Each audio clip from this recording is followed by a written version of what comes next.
नमस्कार, welcome to Rana Edu Centre. मैं राणा अनीशा सिंह। आज इस वीडियो में हम लोग मैसूर तथा अंग्रेज़ों के बीच संबंध को देखेंगे।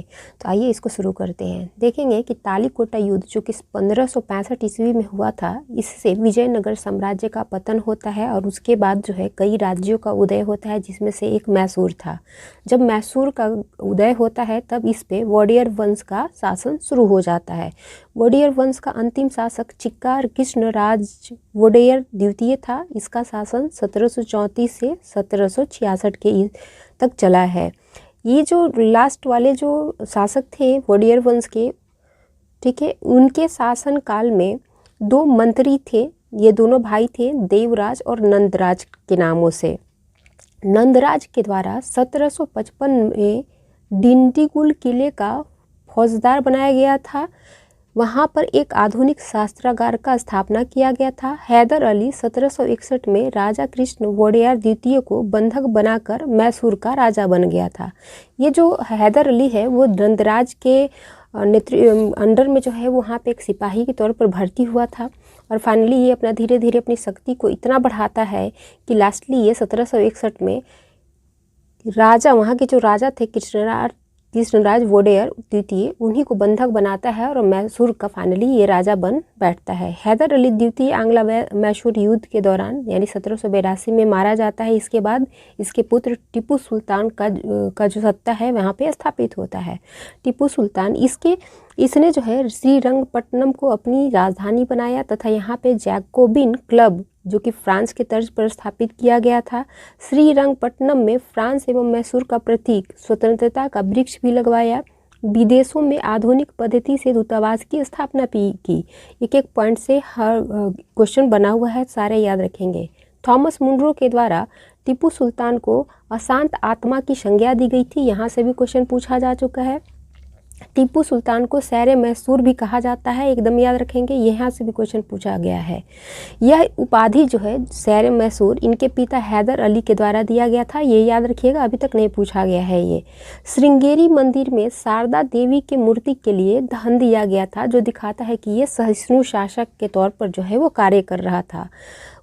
ये टीपू सुल्तान ने यूरोपीय मॉडल पर आधारित सेना का गठन किया तथा फ्रांसीसी अधिकारियों से प्रशिक्षण लिया। ये सेना के संचालन के लिए जो प्रशिक्षण है वो किससे लिया, तो फ्रांसीसी अधिकारियों से लिया।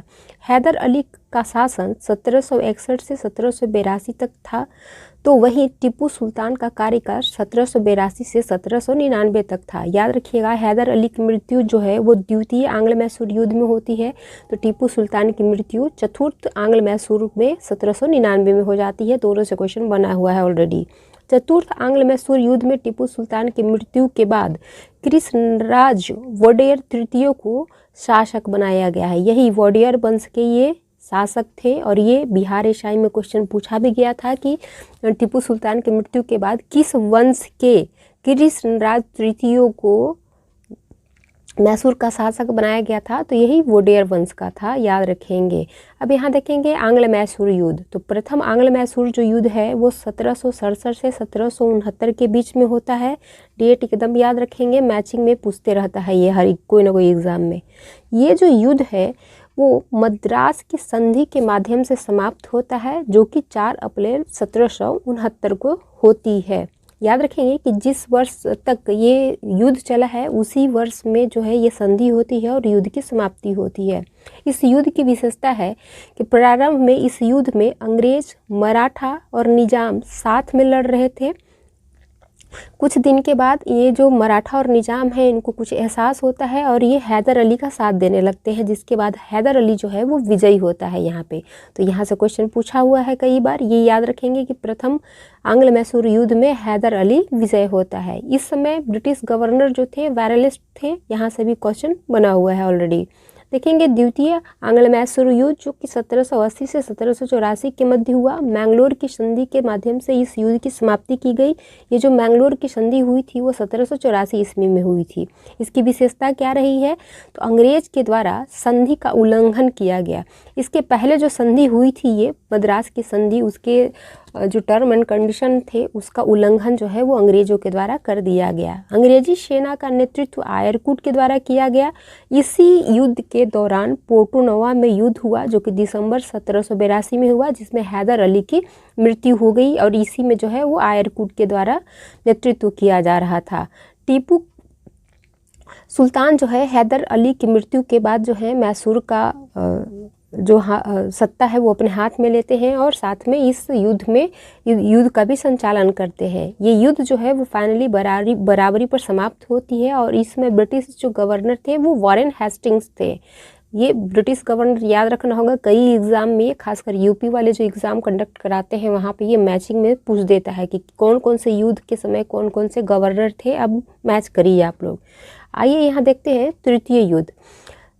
तो ये 1790 से 1792 के बीच हुआ और श्रीरंगपट्टनम की संधि के माध्यम से समाप्त हुआ, जो संधि मार्च 1792 ईस्वी में हुआ था।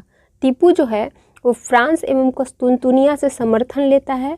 टीपू जो है यहाँ पे काफ़ी कमज़ोर हो जाता है जिसकी वजह से इसकी हार होती है और ब्रिटिश साम्राज्य के द्वारा अपमानजनक संधि यहाँ पे किया जाता है।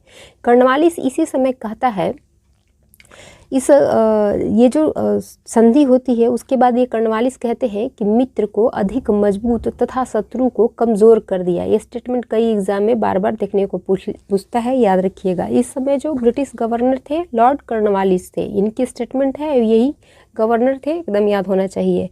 चतुर्थ जो आंग्ल मैसूर युद्ध हुआ 1799 में, चूँकि इसके बाद कोई संधि नहीं हुआ क्योंकि इसी के दौरान टीपू सुल्तान की मृत्यु हो जाती है और उसका साम्राज्य जो है समाप्त होता है और वोडेयर वंश के एक नाबालिग बच्चे को जो है वहाँ पे ब्रिटिश जो है एक तथाकथित फेस के तौर पर बैठा देते हैं।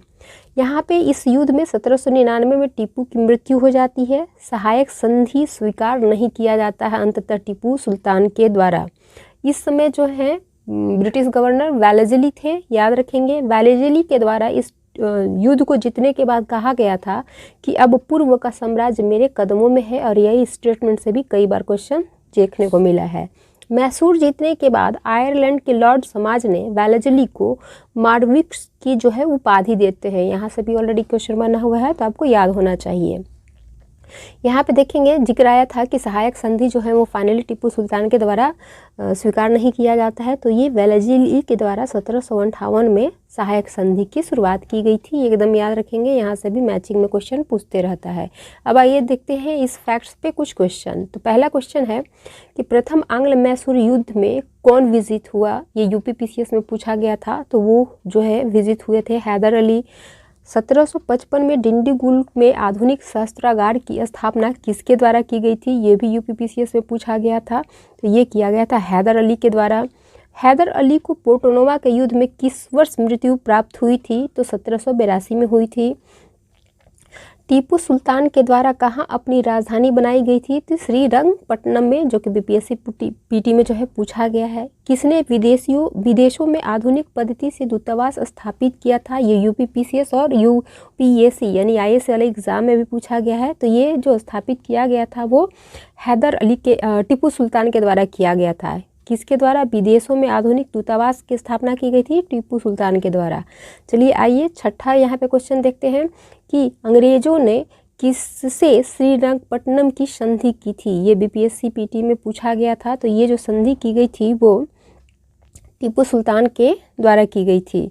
टीपू सुल्तान अंग्रेजों के साथ युद्ध में कब मारा गया था, तो ये मारा गया था 1799 में। ये क्वेश्चन भी एग्जाम में कहीं ना कहीं पूछा हुआ है। टीपू सुल्तान की मृत्यु के बाद किस वंश के कृष्णराज तृतीय को अंग्रेजों के द्वारा वहाँ का शासन नियुक्त किया गया था, बिहार ईसाई में ऑलरेडी ये पूछा गया है। तो ये है वोडेयर वंश। आगे देखेंगे प्रथम आंग्ल मैसूर युद्ध के समय अंग्रेजी गवर्नर कौन थे, तो ये थे वेरेलेस्ट। 10वां और लास्ट क्वेश्चन है कि अब पूर्व का साम्राज्य मेरे कदमों में है, यह कथन किसका है, तो लास्ट वाले जो युद्ध हुआ था उस समय जो गवर्नर थे ये उनका कथन था, तो ये वेलेज़ली थे। तो ये रहा आज हमारा अंग्रेज और उस पर आधारित मैसूर और अंग्रेज और उस पर आधारित कुछ क्वेश्चन। ये बहुत सारे फैक्ट्स हैं, अगर ये इतना भी आप लोग कर लेते हैं तो अधिकांश क्वेश्चन आपकी बन जाएगी। अगर आपको हमारी प्रयास अच्छी लग रही है तो दोस्तों तक फॉरवर्ड करें, लाइक करें, सब्सक्राइब करें। बहुत बहुत धन्यवाद वीडियो के लास्ट तक बने रहने के लिए। जय हिंद।